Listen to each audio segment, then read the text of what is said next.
Hey everyone, in this video I will explain how to activate Windows 11 legally and for free.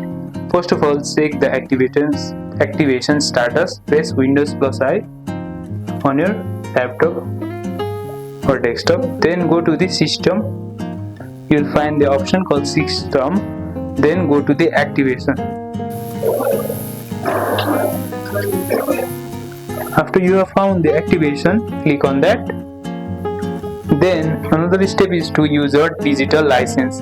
If you upgraded from Windows 10, your Windows 11 is automatically activated. As you can see, mine is already activated.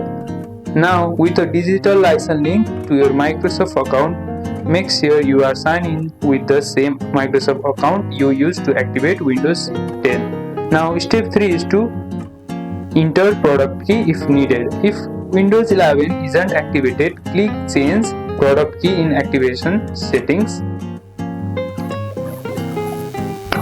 Then you can often use your Windows 10 key here if upgrading.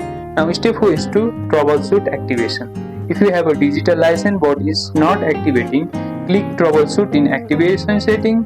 Windows will automatically attempt to activate using your linked Microsoft account.